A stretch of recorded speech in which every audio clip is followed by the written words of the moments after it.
Shalom Bapak Ibu Saudara yang dikasihi Tuhan Yesus Kristus. Apa kabar Anda hari ini? Dimanapun Anda berada, saya berharap Anda selalu dalam keadaan yang baik. Dan sangat senang hari ini saya kembali bisa menyapa Anda melalui program Sapaan Gembala GKI Manyar.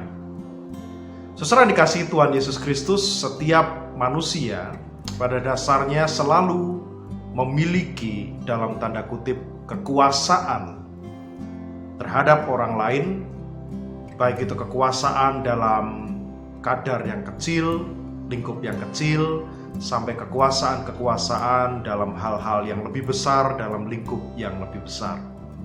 Kalau Anda dan saya adalah orang yang dalam tanda kutip orang yang biasa, kita merasa kita juga bukan orang besar, kita bukan seorang politisi, kita bukan seorang pemimpin yang punya anak buah yang banyak, kita memimpin sebuah perusahaan yang besar, mungkin kita akan bertanya-tanya, apakah teori ini benar? Bahwa setiap orang punya kekuasaan terhadap orang lain yang dia jumpai dalam kehidupan sehari-hari.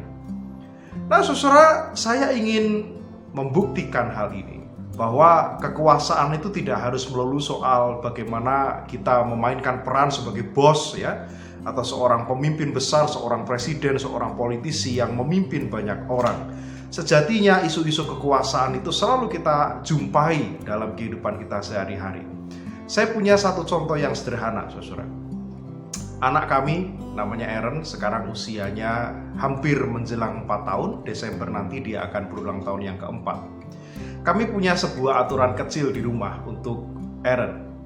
Kami membuat sebuah kesepakatan bersama bahwa hari di mana Aaron boleh mengkonsumsi makanan yang manis-manis, saudara, seperti coklat atau es krim, kami menetapkan satu hari dalam satu pekan, yaitu hari Rabu. Jadi di luar hari Rabu, dia tidak kami izinkan mengkonsumsi makanan yang mengandung kadar gula yang tinggi dalam jumlah yang banyak. Nah, saudara, dia tahu peraturan itu. Tetapi entah kenapa, saudara, setiap kali dia selesai makan siang, dia selalu mengatakan, Aaron pingin makan es krim, Aaron pingin banget makan coklat. Dan kami mengingatkan kepadanya akan sebuah peraturan itu. Ini bukan hari Rabu atau ini belum hari Rabu. Lalu saudara, setiap kali kami mengingatkan dia selalu menunjukkan kekuasaannya kepada kami. Dengan cara apa? Dia tantrum, saudara. Dia menangis, dia meraung, ya. Dan dia meronta-ronta terkadang. Dan itu membuat kami kerepotan. Bagaimana kami bisa harus memberikan pengertian kepada dia. Tapi lama-kelamaan kami melewati saat-saat itu dan sekarang dia jauh lebih bisa bekerja sama dengan kami. Yang saya mau tunjukkan adalah, saudara, bahkan seorang anak kecil pun punya kekuasaan atas orang tuanya. Ketika orang tuanya tidak menuruti apa yang dia inginkan, dia menunjukkan kekuasaannya dengan cara apa? Dia menangis, dia meronta, dia tantrum, saudara. Dan terkadang orang tua menjadi tidak sabar dan menuruti apa yang diinginkan, menjadi keinginan anaknya karena kekuasaan yang ditunjukkannya itu. Saudara, sesungguhnya kekuasaan itu selalu kita libati dalam kehidupan kita sehari-hari. Persoalannya adalah bagaimana cara kita menggunakan dalam tanda kutip kekuasaan yang ada dalam diri kita. Ada kekuasaan yang tidak digunakan dengan baik, underuse. Ada power, ada kekuasaan yang sifatnya underuse. Orang tidak menggunakan kekuasaan yang dia miliki untuk sebuah tujuan yang baik. Dia cenderung lemah, dia tidak memanfaatkan kekuasaannya. Ada kekuasaan yang overuse, kekuasaan yang dimanfaatkan secara berlebihan. Itu sebabnya kita pernah mendengar istilah ada orang tua yang otoriter, katakanlah. Ada pemimpin yang otoriter, karena dia menggunakan kekuasaannya secara berlebihan. Ada yang underuse, tidak digunakan dengan baik, ada yang overuse, ya, ada yang menggunakan kekuasaan secara berlebihan, ada juga yang abuse.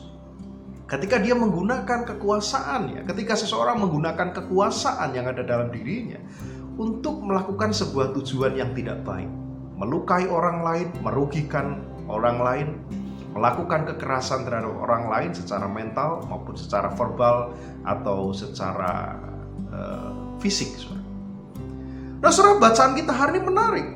Ini bacaan leksionari kita dari Lukas 20 ayat 1-8 menceritakan perjumpaan Yesus, ya, dengan imam-imam kepala dan ahli-ahli Taurat. Mereka bertanya, Setelah pada peristiwa sebelumnya, saudara, ada sebuah insiden di mana Yesus menyucikan bait Allah. Yesus mengusir para pedagang-pedagang, para dalam tanda kutip para penyamun yang menjual barang-barang, menjual hewan kurban di pelataran bait Allah dengan harga yang tidak pantas, yang tidak semestinya, yang mencekik orang-orang miskin. Dan rupanya para imam-imam kepala dan tua-tua ahli Taurat yang dalam tanda kutip melindungi praktik yang ilegal itu, praktik yang tidak manusiawi, praktik perdagangan yang tidak manusiawi itu. Kemudian mereka datang, mereka tidak terima, mereka datang menghampiri Yesus dan mereka menanyakan, dengan kuasa siapa engkau melakukan itu? Dengan kuasa siapa engkau merasa kemudian berhak untuk mengusir para pedagang-pedagang yang ada di halaman di pelataran bait Allah itu? Mereka menantang Yesus, siapa yang memberikan kuasa kepadamu sehingga engkau berani mengusir para pedagang itu? Yesus kembali bertanya pada mereka, menurut kamu, baptisan Yohanes itu dari surga atau dari manusia?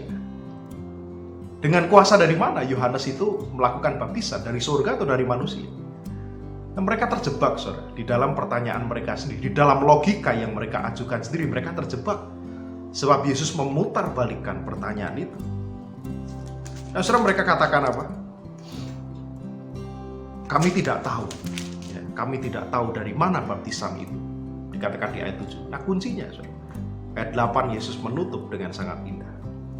Jika demikian, aku juga tidak mengatakan kepadamu dengan kuasa dari manakah aku melakukan hal-hal itu. Mereka tidak bisa bersoal jawab lebih jauh dengan Yesus. Skakmat, saudara. Bapak Ibu saudara, yang bisa kita pelajari dan kita renungkan dari bacaan kita hari ini adalah satu hal. Setiap orang dengan kekuasaan yang dipercayakan kepadanya, entah itu kekuasaan yang kecil dalam lingkup kecil sampai lingkup-lingkup yang lebih besar, lingkup-lingkup yang lebih luas, dari kekuasaan yang rendah sampai kekuasaan yang tinggi. Pertanyaannya cuma satu yang harus kita renungkan. Untuk apakah kita menggunakan kekuasaan yang ada pada kita? Apakah kita seringkali underuse, tidak digunakan dengan baik, atau overuse, digunakan secara berlebihan, atau abuse, kita menggunakan kekuasaan kita untuk melukai orang lain? Yesus mau mengingatkan kepada kita, ingatlah kalau kamu punya kekuasaan, kalau engkau punya kekuasaan, gunakanlah kekuasaanmu itu untuk menjadi berkat bagi banyak orang, untuk mengabarkan kerajaan Allah, untuk menyatakan pekerjaan-pekerjaan Tuhan. Selamat merenungkannya. Tuhan memberkati.